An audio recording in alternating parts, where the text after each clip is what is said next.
This episode is brought to you by Visit Mesa. Welcome to Mesa, Arizona, a destination for every season. Experience a destination where adventure, culture, and culinary experiences are limitless. As the gateway to the stunning Sonoran Desert and Tonto National Forest, Mesa invites you to explore its scenic waterways, kayak through winding canyons, or paddleboard along the Salt River. For a one-of-a-kind desert adventure, ride the waves at Revel Surf at Cannon Beach, the country's first surf park of its kind. Downtown Mesa is a vibrant hub, home to the Mesa Art Center, public art, award-winning breweries, and local shops. Food lovers can explore the fresh foodie trail and the diverse flavors of Mesa's Asian district. Sports fans can experience MLB spring training with the Chicago Cubs and athletics, or visit one of North America's largest youth sports complexes. As the world's first autism-certified city, Mesa is dedicated to accessibility and inclusivity for all visitors. Hey there, A's Day fans. Welcome to our Tuesday edition of our show. I'm your host, Joe Grotto. Hope you all had a great weekend and are off to a strong, productive start with all of your weeks. Today is January 13th. We got a good show for you. The Las Vegas A's trademark has been denied. So what now? Then later, we take a look at the current bullpen construction, trying to determine roles. And then we will take a look at some remaining options that it can bring in on the free agent market. Maybe some trade rumors. Didn't really hear anything there. To see if the A's can add on in an area of need, as we are about a month away from the sights and sounds of spring training. Holy Toledo, let's go A's.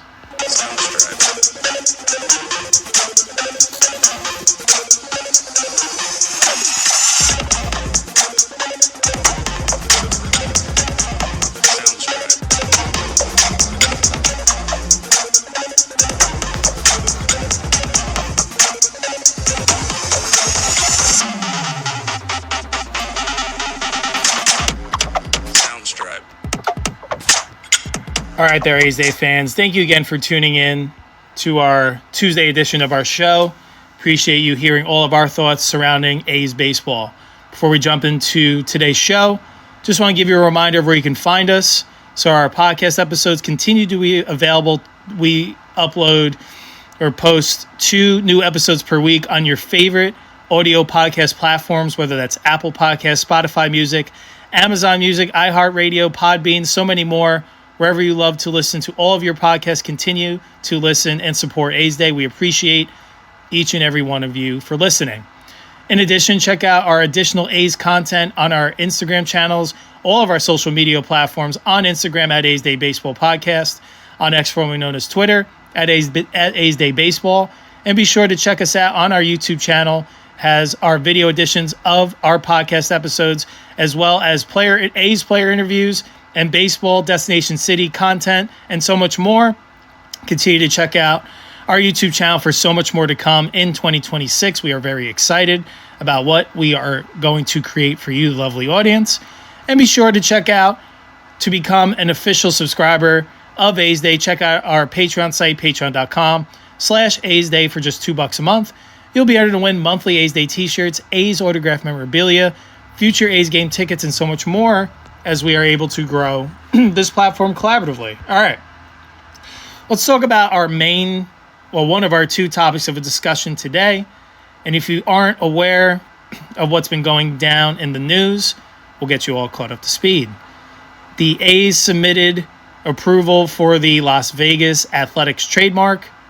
The U.S. Trademark Office is rejecting the A's request to trademark the Sacramento Athletics name as well, along with the Las Vegas Athletics and Vegas Athletics. All of those did not get through the approval process.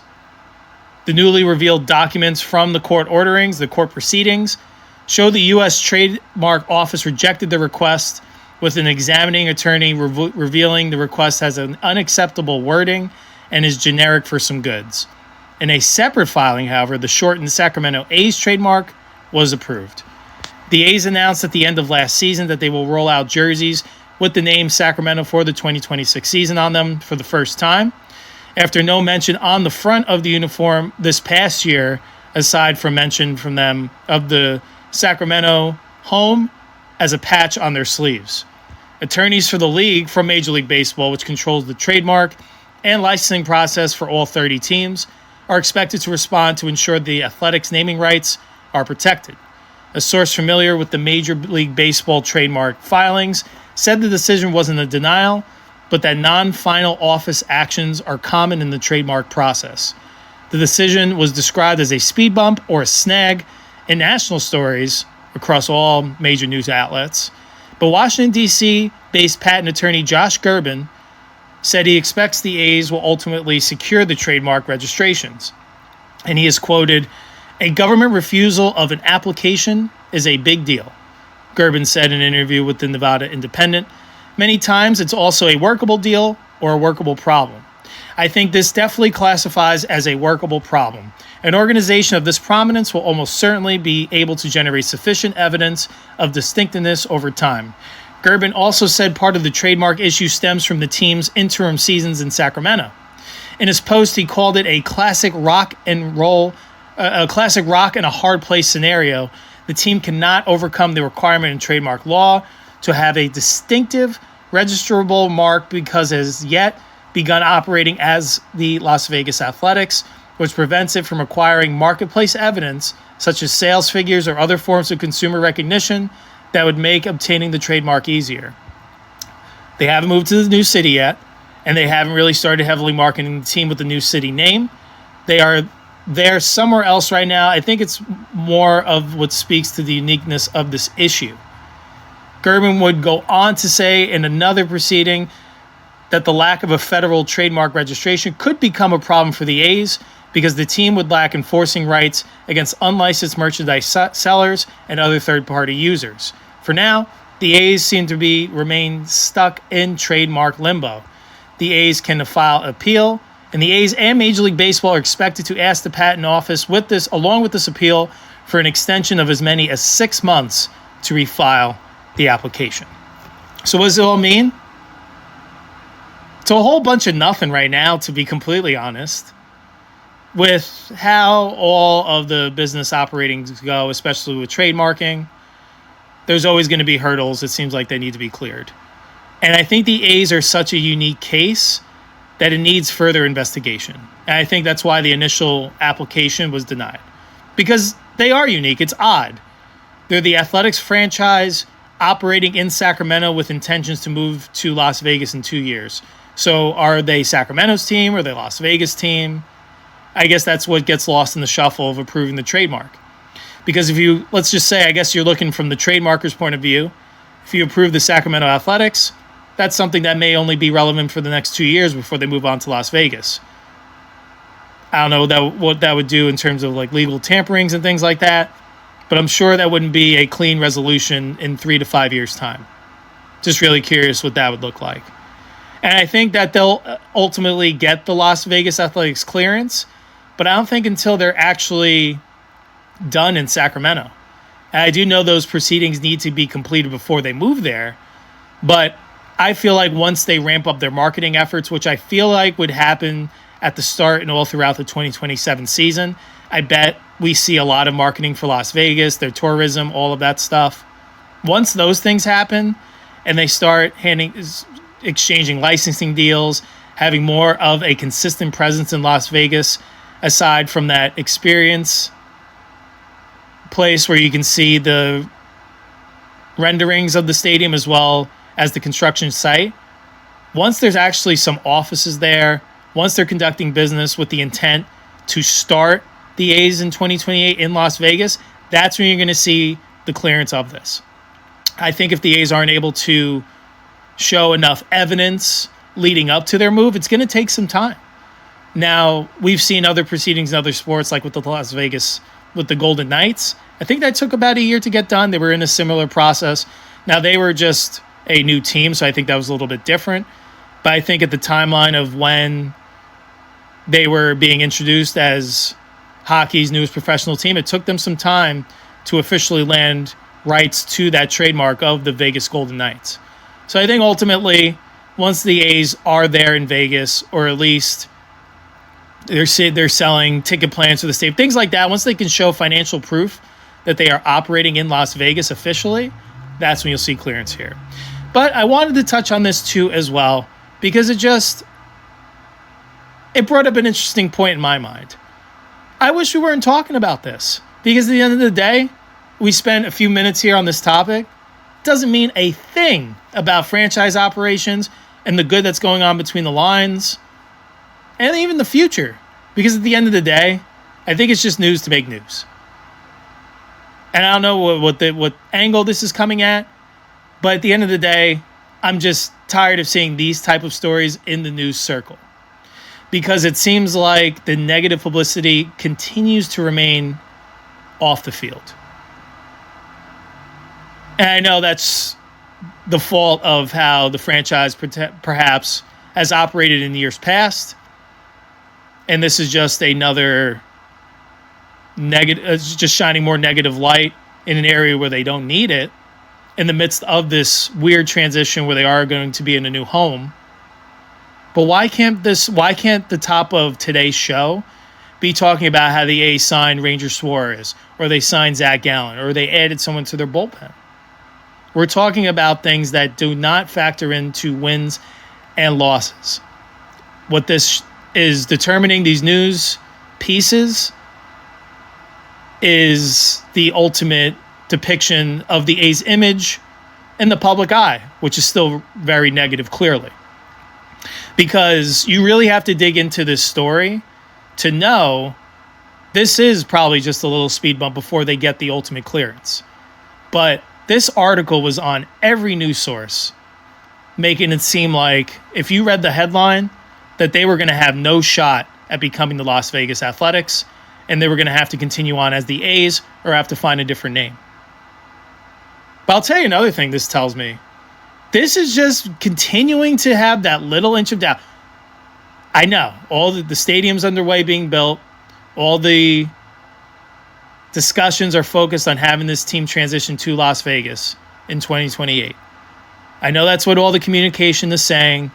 I know there's been more consistent pertinence to this over this past year. I'm still not 100% sold it's happening. I'm not. It's just these little angles of different stories being thrown at this whole project make it very interesting, to say the least.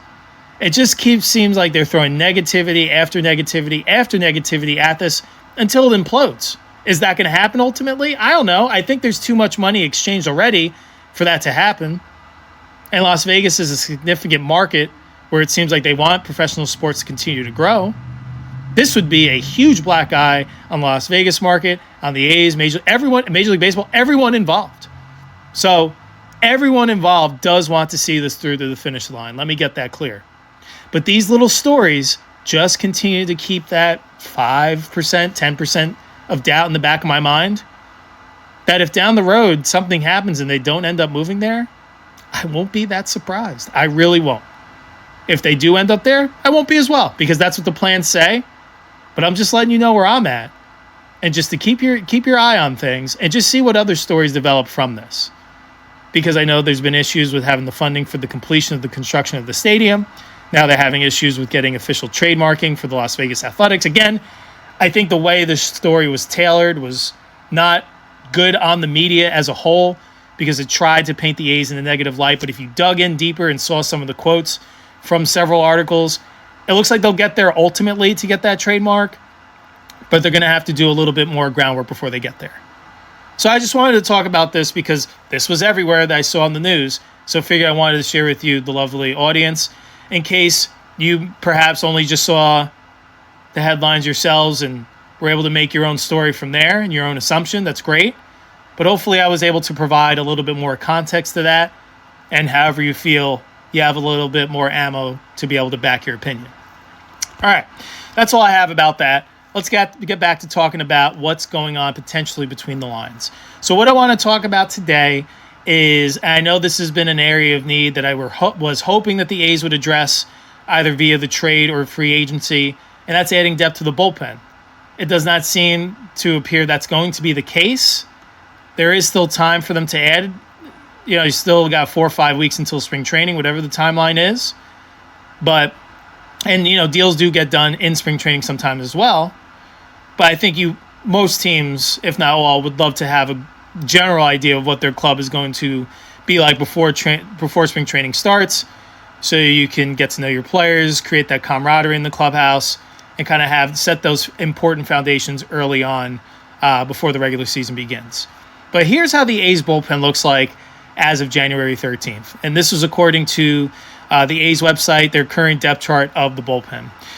So right now they have Brady Basso, Joey Estes Jr., Justin Sterner, Hogan Harris, Elvis Alvarado, Michael Kelly, Mark Leiter Jr., who they acquired this offseason, and Tyler Ferguson.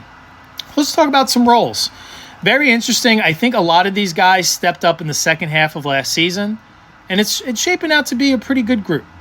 Now, I think what concerns me here is there isn't a guy here that has a ton of closing experience, but nevertheless, I think if this group has that camaraderie they built over the post-All-Star break trade of Mason Miller, and then carry that positive momentum in spring training, continuing to create a closer bond as a bullpen, continue to pass it to the next guy, believe in each other, that you can get those big outs, get to that out number 27 to preserve a victory. I do think you have a lot of good mindsets here in this bullpen at the moment. Based on how they performed over the course of the full season, that might tell a different story. But I do think you have a group that can be up to the task. Now, looking at the onset, I would say Basso and Estes Jr. are probably going to be your longer relief guys. Those are both guys that have starting experience with the A's franchise. But I think with what the projected rotation is at currently, along with potentially two of their prospects getting an opportunity to win a spot in the rotation, I do think that's where these two guys will ultimately land. And depending on effectiveness, Estes may find himself at AAA once again. It matters how spring training fares for him. Now, you look at some of these other guys, I see a lot of middle relievers. I wonder how it's all going to shake out.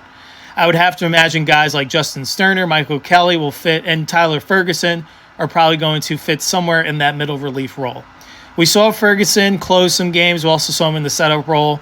It was good at times, but then he would get blown up at others. He does have the repertoire and the mentality and that emotion to be that high leverage guy, but I just don't know if he's put enough of consistent work on tape and with his stat line to be able to continue to work in that role. So again, I'd like to see what it looks like in terms of what situation you carve out for him. But more than that, I see Ferguson middle relief with Sterner, who was rather reliable. He got off to a great start in spring training with that scoreless streak. He had a pretty consistent season, I'd say, from pole to pole. He had a couple of hiccups, but all in all, you look at his numbers, he was probably your most consistent reliever out of this A's bullpen. So continue to see him work in that middle relief role. And then closer guys, on the setup, it's going to be something like, so I see Mark Leiter Jr. most likely serving that setup man role.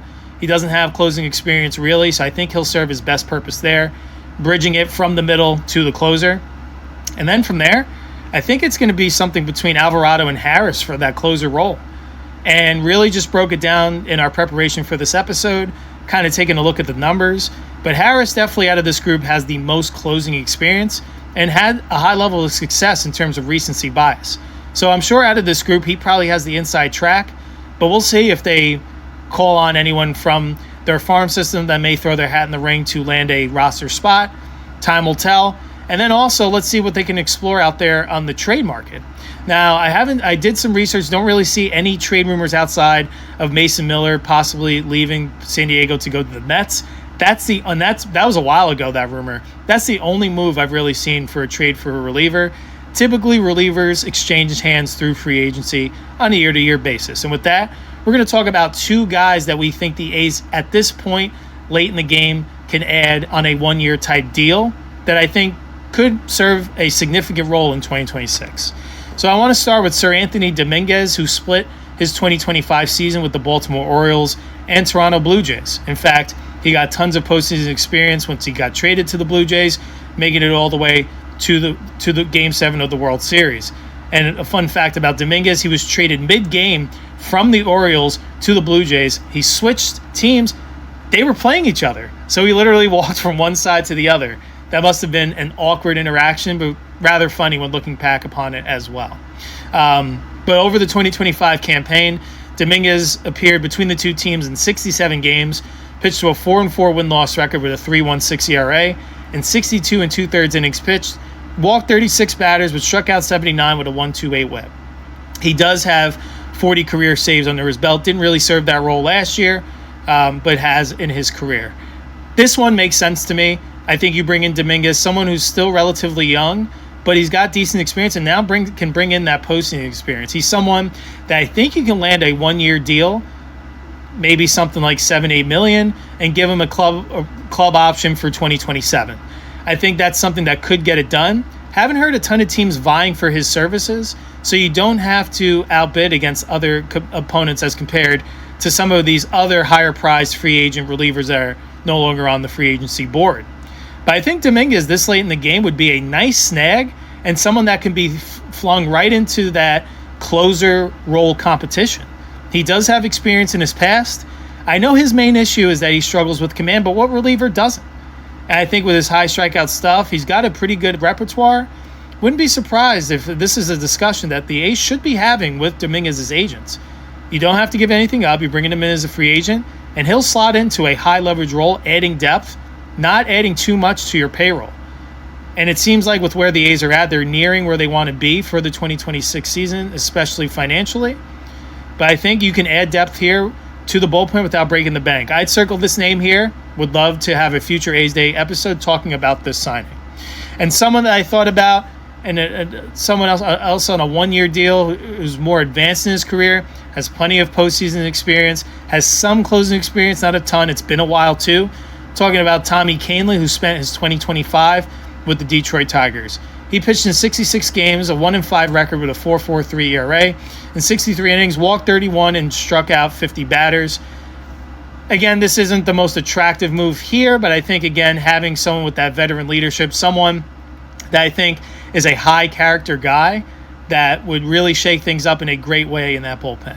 And I think having someone, I think he's entering his age 35 season, with this young core, I think all parties involved would have a fun time. And with that diving changeup would be rather effective against left-handed hitters still at this stage of his career, and I think does a pretty good job at working to each quadrant of the plate. I do know the walks are a bit up, and I guess you do have to worry a little bit about injury risk here, but that's why this would be a 1-year flyer. If it works, great. If not, it's a Leclerc, but you don't have to give up much more than $4 or $5 million, I would imagine. With that brings us to the close of another edition of A's Day, a shorter show today, just because the A's recently just haven't been very active this offseason. On today's show, we talked about the Las Vegas Athletics and Sacramento Athletics trademarks both being denied, and we dove deeper into the story to discuss what it truly means. And then we also took a look at the current bullpen constructed of the 8, according to the A's website, what their depth chart at the pen currently looks at. We talked about carving out some roles. And then before wrapping up, we took a look at 2 candidates that can add some depth to this bullpen, which I think would provide a necessary boost. We'll be back again behind the mic for Friday's show. Hopefully we'll have some transactions to talk about, whether it is for the Major League Club or even some minor league deals. We'll be sure to get us all caught up to speed. And then we'll continue on with this week's edition of This Week in A's History, taking it back to the 2000s. Once again, I'm your host, Joe Grado. I want to thank each and every one of you for listening to my thoughts on A's baseball. We're excited here as we are ramping up quickly on another season of Major League Baseball for the 2026 A's. Once again, I'm your host, Joe Grado. Thank you again for spending part of your Tuesday or whenever you're listening to this edition of A's Day. We'll be back behind the mic for Friday's show. Holy Toledo, let's go A's.